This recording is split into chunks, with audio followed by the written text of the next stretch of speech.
हमारे साथ एक खास मेहमान है आज, आरबीआई के गवर्नर शक्तिकांता दास। दास साहब, आपका बहुत बहुत स्वागत है और बहुत बहुत शुक्रिया। ये पहला हिंदी इंटरव्यू है जो आप हमारे साथ कर रहे हैं आपका गवर्नर बनने के बाद, और कोरोना काल में तो ये पहला ही इंटरव्यू है, तो बहुत सारे सवाल जो लोगों के दिमाग में है उनके जवाब मिलेंगे आपसे। जो सबसे पहली बात मैं पूछना चाहूंगा, सबके दिमाग में इस समय यह है कि हालात बहुत मुश्किल हैं, इंडस्ट्री की हालत बहुत ही खराब है। अगर आप देखें तो सोशल डिस्टेंसिंग के चलते काफी मुश्किल अभी भी दिख रहा है कि पिकअप जल्द ही देखने को मिलेगा। लेकिन आपने जो अपनी पिछली पॉलिसी मीटिंग के मिनट्स जारी किए, उसको पढ़ के ऐसा लग रहा है कि चूंकि महंगाई दर 6% से ऊपर लगातार है, तो शायद अब आपके पास रेट कम करने की जगह नहीं है, बल्कि ऐसा लगता है कि रेट बढ़ाने भी पड़ सकते हैं। पहले तो आपका बहुत बहुत धन्यवाद, और आपके सारे जो दर्शकों हैं और बाकी दर्शक, उन सबको मेरा नमस्कार। देखिए, कोविड मार्च में इंडिया में लॉकडाउन मार्च में शुरू हुआ, और जो इंडिविजुअल मेंबर्स है एमपीसी में, उनके मिनट्स जो कल रिलीज हुए हैं, उसमें ऐसा कुछ नए नहीं कहा गया जो कि एमपीसी रेजोल्यूशन में नहीं है। जो एमपीसी रेजोल्यूशन में है उसको दोहराया गया, तो कुछ नए चीज़ उसमें नहीं है। और आप अगर एमपीसी रेजोल्यूशन देखेंगे, उसमें बहुत साफ से ये बताया गया है, और मेरा जो मिनट्स है उसमें भी ये साफ बताया गया है, और बाकी मेंबर्स के मिनट्स में भी है कि पॉलिसी स्पेस है हमारे पास। ऐसे नहीं कि पॉलिसी स्पेस सारे एग्जॉस्ट हो गए, हम कुछ लोग कहते हैं कि रेट साइकिल खत्म हो गया, पॉलिसी स्पेस आरबीआई के पास कुछ नहीं रहा। ऐसा नहीं है बिल्कुल। मैंने मेरा मिनट्स के मैं जिक्र करना चाहता हूं, उसमें मैंने कहा कि we have to keep the arsenal dry.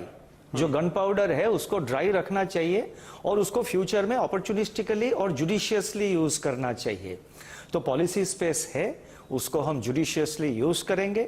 आज का सबसे बड़ा चैलेंज ये है कि अनसर्टेनिटी, मतलब आगे जाके क्या होगा उसके बारे में काफी अनसर्टेनिटी है, और ये सारे डिपेंड करते हैं कि वैक्सीन कब निकलेगा, कोविड कब फ्लैटन आउट होगा। लेकिन मैं जो बार बार मार्च के बाद से हमारा जितने पॉलिसी स्टेटमेंट मैंने किया है, एमपीसी पॉलिसी हो या अलग से जो स्टेटमेंट दिया है, मैंने हमेशा ये कहा है कि देखिए, एक चीज होता है ह्यूमन रेसिलियंस और एक चीज होता है ऑप्टिमिज्म। मैं हमेशा ऑप्टिमिस्ट रहता हूं, और उम्मीद ये है कि देखिए, भारत में भी 3 रिसर्च अभी चल रहे हैं वैक्सीन के बारे में, और मैनकाइंड जो है, ह्यूमन मतलब मानव समाज जो है, उसको ये जो युद्ध है, ये सारे मानव समाज के लिए युद्ध है। उसको तो हम, ये जो युद्ध है इसको जीत के रहेंगे, उसमें कोई संदेह नहीं है। कितना टाइम लगेगा वो अभी कोई कह नहीं सकते हैं। लेकिन आरबीआई के बारे में मैं ये कहना चाहता हूं कि हमारे पास बहुत सारे कन्वेंशनल अनकन्वेंशनल पॉलिसी टूल्स है। मॉनेटरी पॉलिसी के बारे में स्पेस है, जुडिशियसली उसको फ्यूचर में यूज करेंगे ताकि उसका जो इम्पैक्ट है वो मैक्सिमम हो। तो अगर महंगाई की दर ऐसे ही रहती है, सीपीआई की दर जिस स्तर पे है, और आपकी चूंकि लिमिट है कि आप 4% ±2 कहते हैं, यानी 6% के ऊपर उसके आसपास बनी रहे, तो जाहिर है कि आपका मैंडेट है चूंकि सरकार की ओर से कि आपको इसको मैनेज करना है, इसके ऊपर लगातार रहे तो आपको एक्सप्लेन करना होगा, उसको मिटिगेट करना होगा। तो आपके लिए संकट तो है।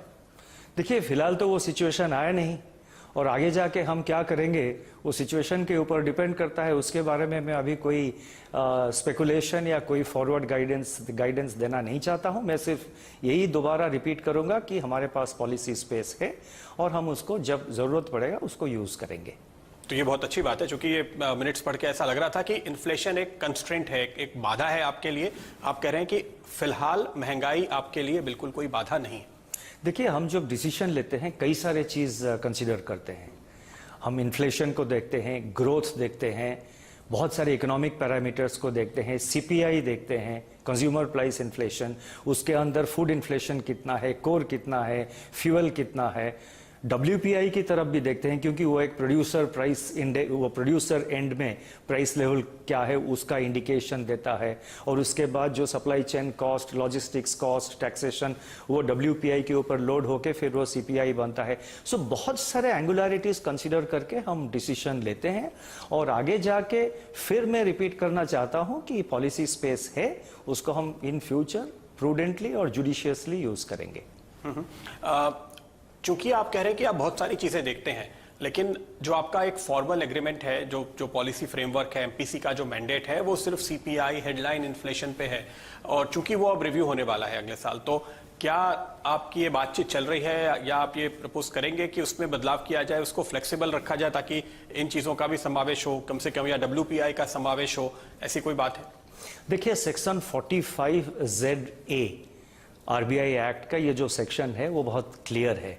उसमें ये कहा गया है कि हर एक 5 साल में भारत सरकार जो पॉलिसी रेट है which is defined in terms of CPI inflation, क्या टारगेट होना चाहिए, हर एक 5 साल में उसको भारत सरकार रीसेट करेंगे। सेक्शन 45ZA जो कि MPC में के बारे में डील करता है वो सिर्फ यही कहता है, उसमें और किसी तरह के रिव्यू का जिक्र नहीं किया गया है। टारगेट रहेगा नहीं रहेगा, टारगेट कितना होना चाहिए सिर्फ वही गवर्नमेंट रिव्यू करके उसको रीसेट करेंगे। RBI में हमने जो कहा कि हम इंटरनली एक रिव्यू कर रहे हैं, इसका मतलब ये है कि वो जो रिव्यू हम कर रहे हैं वो रिव्यू में हम देखेंगे कि पिछले जो 4-5 साल से ये policy how it has worked, क्या क्या चैलेंजेस रहे हैं, जिस तरह से MPC उसको रिस्पॉन्ड किया उसका how it has actually worked, और आगे जाके क्या क्या हमको आउट ऑफ मतलब जो एक्सपीरियंस है उसमें क्या क्या लेसन्स हमको मिलते हैं, ताकि हम आगे जाके जो MPC का रिस्पॉन्स है और भी बेहतर कर सकते हैं। तो it's a kind of a review, it's a kind of an introspection. Okay, macro issue पे फिर से लौट कर आएंगे, लेकिन कुछ और चीजें जिसकी निवेशकों को, बाजार को, पार्टिसिपेंट्स को, सारे इंटरमीडिएट्स को काफी चिंता है, उस पर बात करते हैं। सितंबर के अंत में ऐसा लगता है कि अचानक से बहुत NPAs बढ़ने वाले हैं, क्योंकि आपने अपने पॉलिसी स्टेटमेंट में मोरेटोरियम के बारे में कुछ नहीं कहा, आपने रीस्ट्रक्चरिंग की बात जरूर की। क्या ये मानना चाहिए कि अगस्त एंड में मोरेटोरियम खत्म हो जाएगा?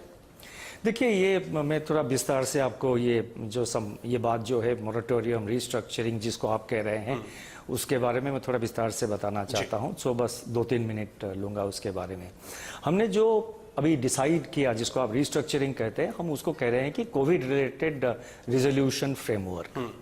ये रिजोल्यूशन फ्रेमवर्क बहुत सोच समझकर ये फैसला लिया गया है, और जब हमने फैसला लिया है 2 साइड कंसीडर करके हमने लिया है। एक तरफ हमारे लिए बैंकों की हेल्थ बहुत इंपॉर्टेंट है। बैंकों की हेल्थ बहुत इंपॉर्टेंट है क्योंकि इकोनॉमी को, किसी भी इकोनॉमी जब ग्रोथ अचीव करना चाहिए, और पर्टिकुलरली कोविड के जो सिचुएशन है हमको रिवाइव करना है इकोनॉमी को, तो बैंकों का रोल बहुत इंपॉर्टेंट है। तो बैंकों का हेल्थ अच्छा रहना चाहिए। दूसरी बात है कि बैंक किसके पैसे के साथ बैंक किसके पैसे के ऊपर लोन दे रहे हैं या काम कर रहे हैं, डिपॉजिटर्स पैसा है वो। तो डिपॉजिटर्स जो है, बड़े डिपॉजिटर है, छोटे डिपॉजिटर से, मध्यम वर्ग के डिपॉजिटर से, उनका जो डिपॉजिट है वो भी सेफ रहे, उसके ऊपर भी हम ध्यान देते हैं। ये एक तरफ है। दूसरे तरफ हमको कोविड सिचुएशन में ये भी देखना चाहिए कि बिजनेस जो है अभी बहुत स्ट्रेस में है, काफी स्ट्रेस में है, और एक बिजनेस जब स्ट्रेस में रहता है तो उसके सामने 2 रास्ता है। जो लोन लिया है, टर्म लोन लिया है, उसके सामने 2 रास्ता है, बैंकों के लिए या RBI के लिए। एक तो आप कुछ ना करें, उनको NPA बनाने दीजिए, और वो बिजनेस जो है वो फेल हो जाएंगे, रिपे नहीं कर पाएंगे, तो आपका जो फाइनेंशियल सेक्टर स्ट्रेस है, बैंकिंग सेक्टर स्ट्रेस है, और जो फाइनेंशियल इंस्टेबिलिटी है वो बहुत बढ़ जाएगा।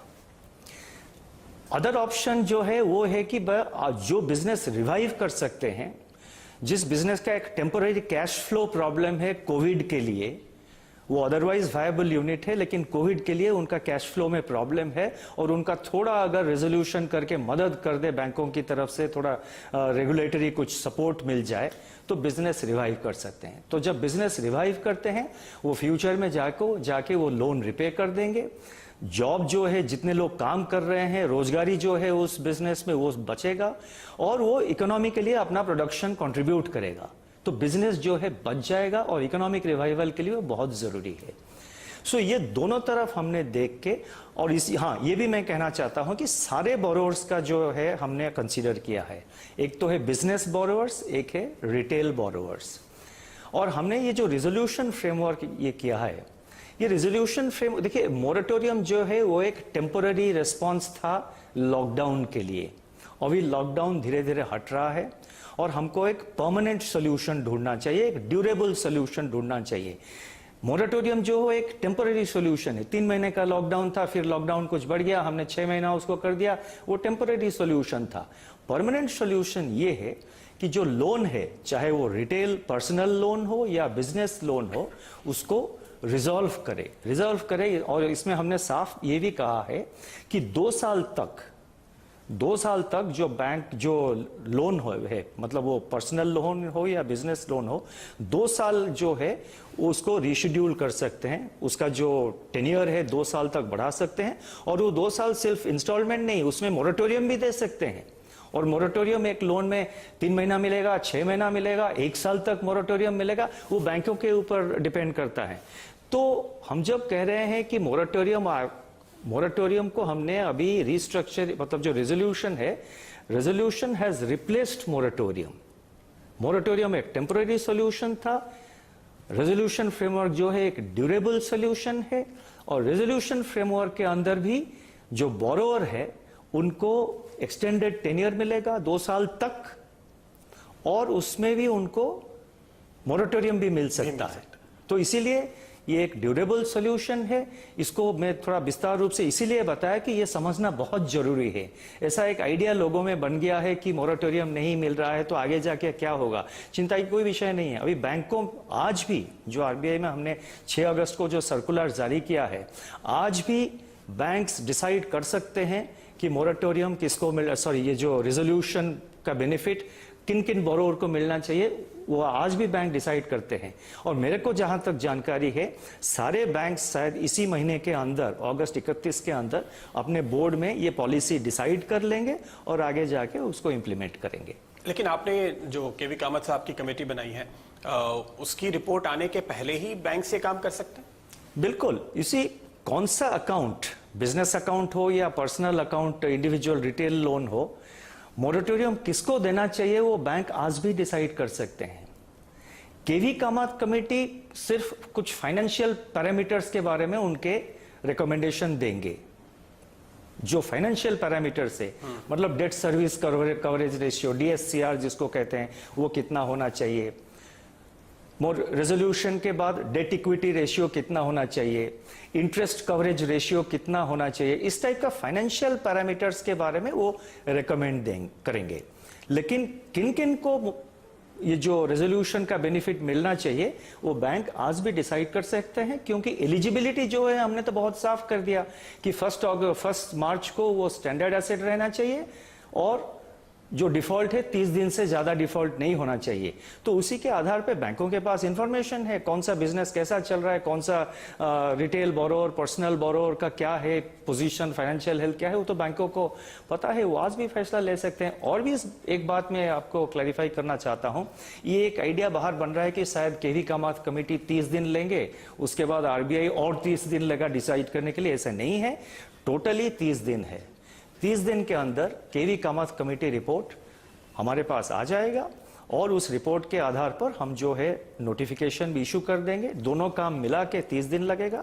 और ये बहुत अच्छी बात है कि हमने, जैसे आपने देखा होगा कि जो केवी कामत है, उनका जो एक्सपीरियंस है बैंकिंग लाइन में, और बाकी जो मेंबर्स है कमेटी में, दिवाकर गुप्ता है जो कि स्टेट बैंक के पहले एमडी रह चुके हैं, अभी एडीबी का वाइस प्रेसिडेंट अभी उसका काम संभाल रहे हैं, बहुत एक्सपीरियंस है उस कमेटी में। तो उस कमेटी का जो फाइनेंशियल पैरामीटर्स वो रिकमेंड करेंगे, मेरा उम्मीद ये है कि वो बहुत ही सोच समझकर और बहुत एक वर्केबल और प्रैक्टिकल सजेशन देंगे। कोविड के पहले भी जब हम पॉलिसी में मिलते थे, उसके अलावा बातें होती थी, तो ये बात लगातार उठी है कि एक मंदी का, कमजोरी का, एनपीएस का दौर चल रहा था। कुछ सेक्टर्स को, जैसे कि रियल एस्टेट है, एक मदद की जरूरत है। क्या, चूंकि जब अब आप रिकवरी की बात कर रहे हैं, तो सेक्टर की प्रॉब्लम पिछले 3 महीने की है, 6 महीने की है, या उसके पहले की है, उसको देखते हुए कुछ खास सेक्टर्स के लिए रिलीफ लाने पर क्या आप विचार करेंगे? क्योंकि वहां पे पैसे फंसे हुए हैं, कैपिटल फंसी हुई है, वो फ्री होती है तो ही आप इकोनॉमी को रिवाइव होते हुए देखेंगे। देखिए, रियल एस्टेट सेक्टर के बारे में सरकार की तरफ से भी बहुत सारे डिसीजंस लिए गए हैं। एक रियल एस्टेट जो हाफ कंप्लीट या इनकम्प्लीट प्रोजेक्ट्स है, उसके लिए सरकार की तरफ से भी काफ़ी वो मदद दे रहे हैं, और वो कई सारे स्टेप्स गवर्नमेंट ने मतलब गवर्नमेंट की तरफ से लिया गया है। और जहाँ तक हमारा आरबीआई का पोजीशन है, मैंने जैसे आपको पहले बताया, जितने सारे एसेट्स इस टाइप के हैं जो जिनका कि कोविड से पहले प्रॉब्लम था, उनको हमारा जो 7 जून सर्कुलर है, 7 जून सर्कुलर के अंदर उनको रिजॉल्व करना पड़ेगा। तो आपने जो एक आंकड़ा हमको मिला था फाइनेंशियल स्टेबिलिटी रिपोर्ट में, उस समय ये रिस्ट्रक्चरिंग की बातें नहीं थी। तो उस वक्त जो डेटा था कि ओवरऑल 8.5% से बढ़ के 12.5% या 14.7% तक एनपीए हो सकता है। अब चूंकि इस रेजोल्यूशन मैकेनिज्म में काफी लोग क्वालिफाई करेंगे, आपका क्या अपना कोई असेसमेंट है? क्योंकि एक रेटिंग एजेंसी की रिपोर्ट मैंने देखी तो वो कह रहे हैं कि 8.4 लाख करोड़ या ऑलमोस्ट 7.7% केसेस क्वालिफाई कर जाएंगे, तो आपके एनपीएस फिर इतने कम हो जाते हैं। तो अब आपका क्या असेसमेंट है? एनपीएस दरअसल कितने बढ़ेंगे या नहीं बढ़ेंगे? बिल्कुल देखिए, जो हमने कहा था 12.5% वो बेसलाइन सिनेरियो था, और 14.7% जो हमने कहा था वो था एक्सट्रीमली सीवियर स्ट्रेस, मतलब बिल्कुल very severe stress, extreme stress, वो हमने कहा था।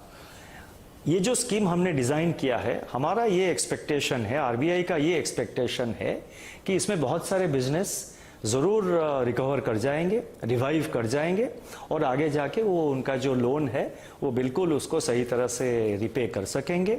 और इसीलिए हमने थोड़ा सा उनको रेगुलेटरी जो है डिस्पेंसेशन दिया कि वो आगे जाके उसको मेंटेन कर सकते हैं, और अपना अकाउंट जो है वो एनपीए कभी बनने नहीं देंगे आगे जाकर। और हमने इस बार काफ़ी मतलब जो स्कीम है उसको काफ़ी मतलब बोरोर का जो इंटरेस्ट है उसको नज़र में रखा है, फाइनेंशियल स्टेबिलिटी जो है उसको नज़र रख के दोनों तरफ को मतलब दोनों तरफ का जो रिक्वायरमेंट है उसको मतलब उसको कंसीडर करके एक बैलेंस्ड डिसीजन लिया है।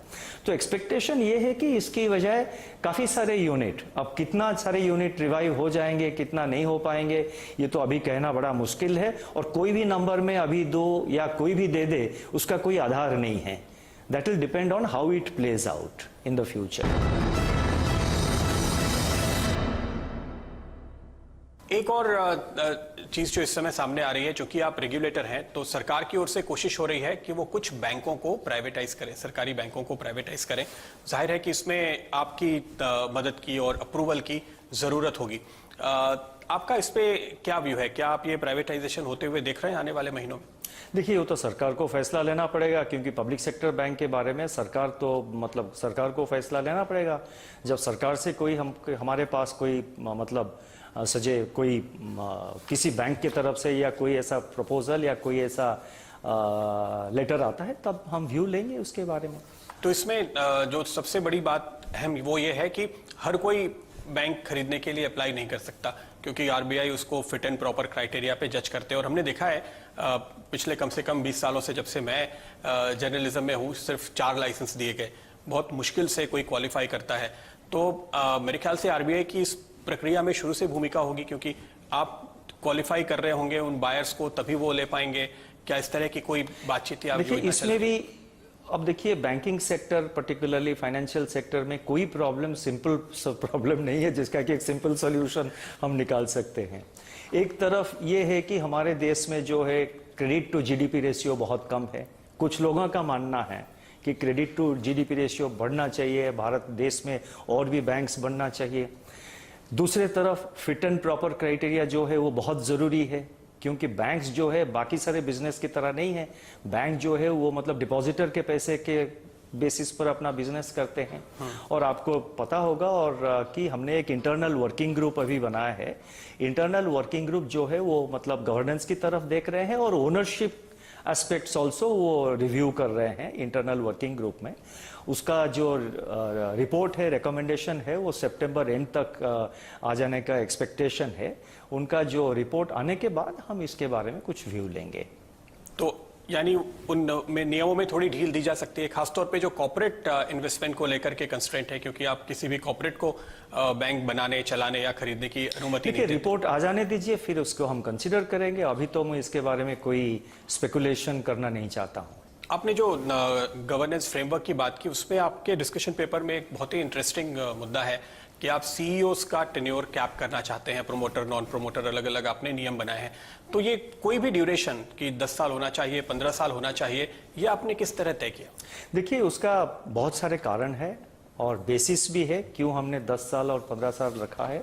लेकिन एट दिस पॉइंट, क्योंकि वो डिस्कशन पेपर अभी हमने पब्लिक डोमेन में रखा है और बहुत सारे सजेशंस आ चुके हैं, हम उसको एग्जामिन कर रहे हैं और जितने सारे सजेशंस आए हैं उसको कंसीडर करके हम फाइनल जो डॉक्यूमेंट है वो रिलीज करेंगे।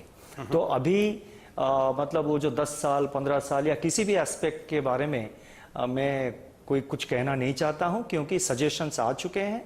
उसको पहले हमको एग्जामिन करने दीजिए। एग्जामिन करके जहां जहां कुछ मॉडिफिकेशंस की जरूरी है या कई जगह ऐसे भी हो सकते हैं कि हमको इम्प्रूवमेंट करना चाहिए, वो भी करेंगे।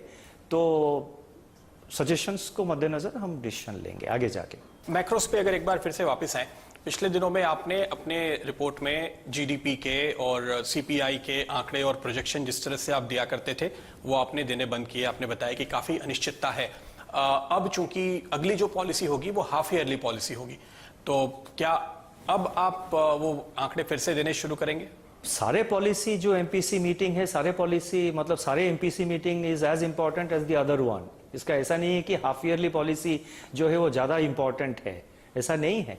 और एक बात आपको भी कहना चाहता हूं, हर एक एमपीसी से पहले हम बहुत कंसल्टेशन करते हैं, इनफॉर्मली बहुत कंसल्टेशन करते हैं। हम करते हैं, एनपीसी के जो मेंबर्स है वो भी अपने लेवल पर कंसल्टेशन वगैरह करते हैं। और ऐसा नहीं कि हाफ ईयरली जो एमपीसी होगा वो कुछ ज्यादा इंपॉर्टेंट है, वो वैसा नहीं है। चूंकि सारे मीटिंग्स, कहने का ये मतलब नहीं था। सारे मीटिंग्स इंपॉर्टेंट है।